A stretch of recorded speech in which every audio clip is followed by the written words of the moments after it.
Hello and welcome to this video. इस video के अंदर हम बात करेंगे कंडीशंस और कंपैरिजन ऑपरेटर्स की।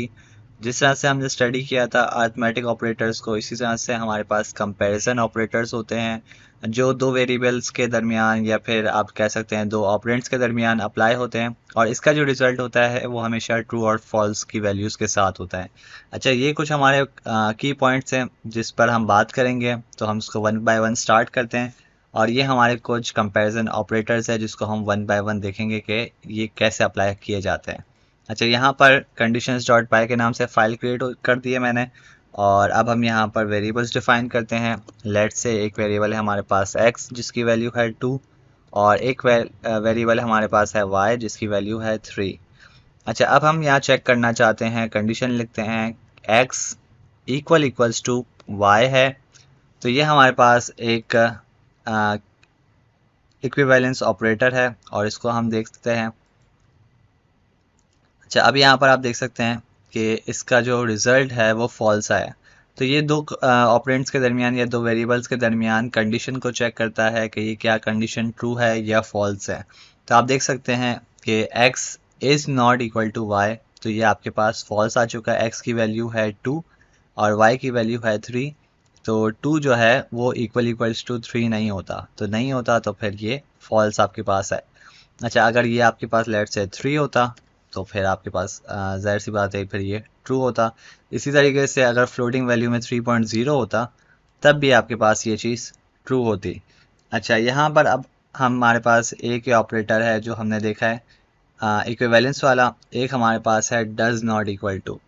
तो लेट से मैं यहाँ लिखता हूँ 2, और जो कंडीशन है इसको चेंज करता हूँ और इसको लिखता हूँ does not equals to. Exclamation mark के साथ हम डज नॉट इक्वल टू को शो करते हैं, तो ये हमारे पास है true condition. 2 does not equals to 3, और बिल्कुल ये राइट स्टेटमेंट है, तो ये आपके पास आ गया यहाँ पर ट्रू। तो इस तरह से हम जो है कंपैरिजन ऑपरेटर्स को इस्तेमाल करते हैं। अच्छा, अब हम यहाँ पर ये भी कर सकते हैं कि हम एक कंडीशन का वेरिएबल बना लें और इस वेरिएबल के दरमियान हम जो है वो कंडीशंस को चेक करते रहें। Let say x equals to for example 2 है, और यहाँ पर हम कंडीशन को प्रिंट कर लेते हैं। तो हम यहाँ पर कंडीशन को प्रिंट कर रहे हैं और कंडीशन क्या है कि x इक्वल्स टू 2 है। अगर है तो ये ट्रू होगा, अगर नहीं है तो ये फॉल्स होगा। तो अगर अभी हम चेक करें तो ये ट्रू स्टेटमेंट आपके पास आ रही है।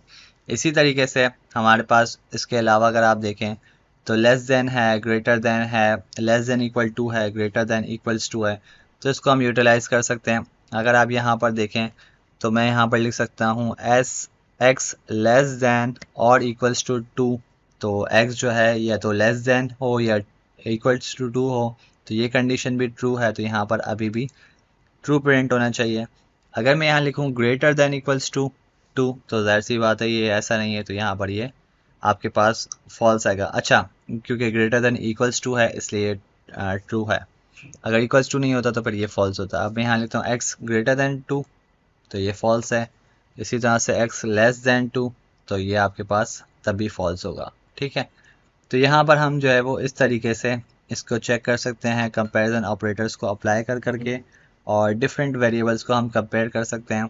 अच्छा, इसके बाद अगर हम यहाँ पर नेक्स्ट पॉइंट की तरफ आए तो यहाँ पर लिखा हुआ है कि अगर हम इक्वल्स टू यूज़ करते हैं तो उसका मतलब होता है असाइनमेंट कर रहे हैं हम, और डबल इक्वल्स टू इस्तेमाल करें तो इसका मतलब है कंपेयर कर रहे हैं। मतलब क्या है, यहाँ पर हमने सिंगल इक्वल्स टू अप्लाई किया है, तो सिंगल इक्वल्स टू का मतलब ये है कि हम कोई वेरिएबल डिक्लेयर कर रहे हैं, असाइन कर रहे हैं उसको एक वैल्यू, तो यहाँ पर ये इक्वल्स टू होता है। जब हम डबल इक्वल्स टू लगाते हैं तो डबल इक्वल्स टू का मतलब है हम कंपेयर कर रहे हैं अपने वेरिएबल को किसी दूसरे वेरिएबल्स के साथ या किसी वैल्यू के साथ, तो हम चेक कर रहे होते हैं, तो ये आपके पास कहलाता है कंपैरिजन ऑपरेटर। तो ये दोनों में फ़र्क होता है। ठीक है, इसी तरह से जब हम वेरिएबल को इस तरह से बनाते हैं कि कंडीशन, और यहाँ से अगर मैं ब्रैकेट हटा दूँ तब भी ये वर्क करेगा बिल्कुल इसी तरीके से।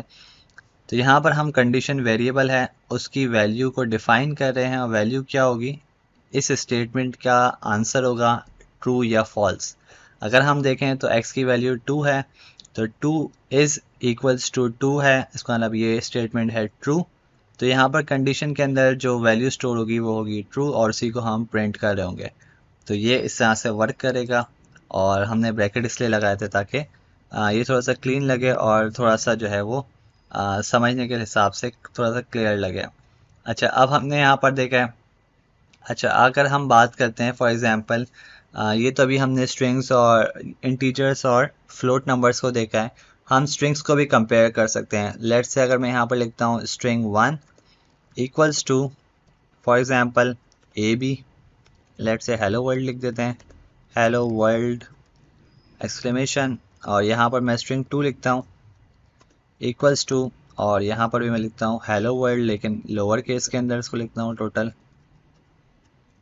तो अब हम यहाँ पर चेक करते हैं, कंडीशन लिखते हैं एक वेरिएबल, और इस कंडीशन वेरिएबल के अंदर हम चेक करेंगे क्या स्ट्रिंग 1 इक्वल्स टू स्ट्रिंग 2 है या नहीं। ठीक है, तो अगर हम यहाँ पर चेक करें इसको और प्रिंट करें कंडीशन को, तो आप यहाँ पर देखेंगे कि ये फॉल्स आएगा। ठीक है, इसकी वजह यह है कि यहाँ पर जो आपके पास h है वो चेंज है। जब हम यहाँ पर कंपैरिजन ऑपरेटर अप्लाई कर रहे होते हैं तो दोनों सूरत हाल के अंदर दोनों स्ट्रिंग्स के एग्जैक्ट वैल्यूज़ बराबर होनी चाहिए, वरना आपके पास ये कंडीशन ट्रू नहीं होगी। तो इस बात का ख्याल रखना है। अगर आपको ये स्ट्रिंग 1 और स्ट्रिंग 2 जो है वो बराबर करने हैं तो यहाँ पर आपको इक्वल्स टू लगाना पड़े, मतलब सेम रखना पड़ेगा इन दोनों को। ठीक है, अभी हम आगे बात करेंगे कि स्ट्रिंग जो है वो असल में वो चेक कैसे कर रहा होता है और अंडर द हुड क्या प्रिंसिपल अंदर चल रहा होता है। ठीक है, तो यहाँ पर स्ट्रिंग 1 हेलो वर्ल्ड और यहाँ पर ये हेलो वर्ल्ड, और स्ट्रिंग 1 जो है वो इक्वल्स टू स्ट्रिंग 2 नहीं है। इसी तरीके से अगर मैं यहाँ पर लेस देन इक्वल्स टू करूँ तब भी आपके पास आ गया ट्रू। अच्छा, लेस देन अगर करूँ, लेस देन इक्वल्स टू था, अब यहाँ पर लेस देन अगर करूँ तब भी ये आपके पास आ गया ट्रू। अच्छा, इसकी वैल्यू लेस देन क्यों है, इसकी वैल्यू ग्रेटर देन क्यों है, इसका भी हम जवाब ढूंढते हैं। सबसे पहले यहाँ पर हम डिस्कस करते हैं एस की को, ऊपर ही चले जाते हैं हम डायरेक्टली। और एस की क्या चीज़ है, कोई भी बटन हम प्रेस करते हैं अपने कीबोर्ड पर तो उसकी एक कॉरेस्पॉन्डिंग न्यूमेरिकल वैल्यू होती है जो एस की कैरेक्टर्स कहलाती है। ठीक है, एस की वैल्यूज़ कहलाती है। कोई भी आप कैरेक्टर प्रेस करें कीबोर्ड के ऊपर तो उसकी एक एस की वैल्यू होगी। जैसे कि कैपिटल ए की एक वैल्यू है 65, कैपिटल बी की वैल्यू है 66। इस तरह से स्मॉल ए की वैल्यू डिफरेंट है। स्मॉल ए की आप लेट से स्मॉल ए की जो वैल्यू है वो आई गेस मेरे ख्याल में शायद 97 है। I am not confirm but मेरे ख्याल में शायद 97 है।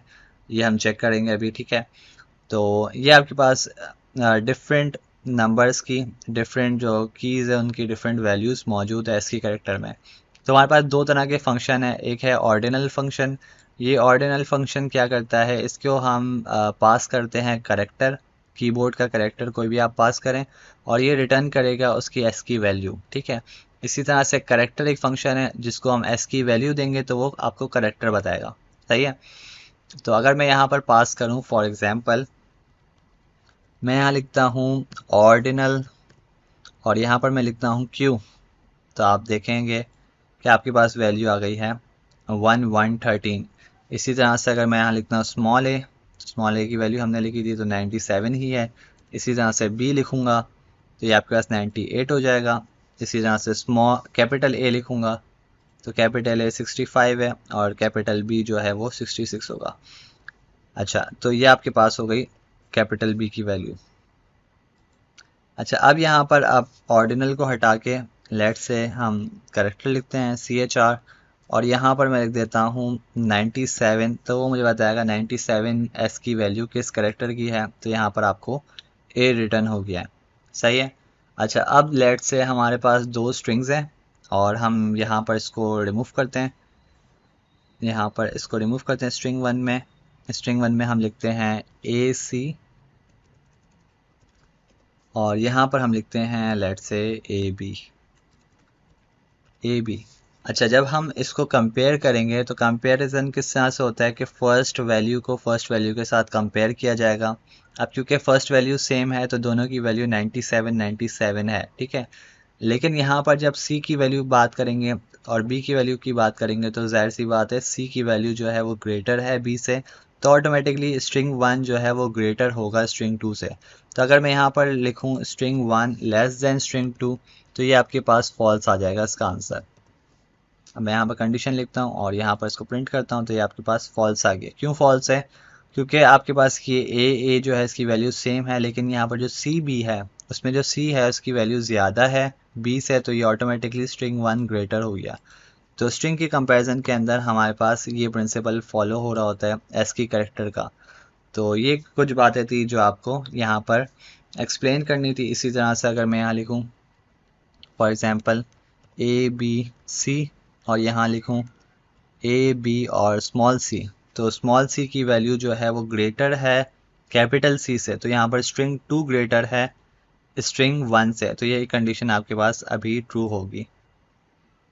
अच्छा कंडीशन 1 स्ट्रिंग 1, अच्छा स्ट्रिंग 1 जो है स्ट्रिंग 2 ग्रेटर है, तो यहाँ पर होगा स्ट्रिंग 1 लेस देन स्ट्रिंग 2। सी की वैल्यू जो है स्मॉल सी की वैल्यू बड़ी है, क्योंकि आपको याद होगा ए स्मॉल ए की वैल्यू 97 है और कैपिटल ए की वैल्यू जो है वो 65 है।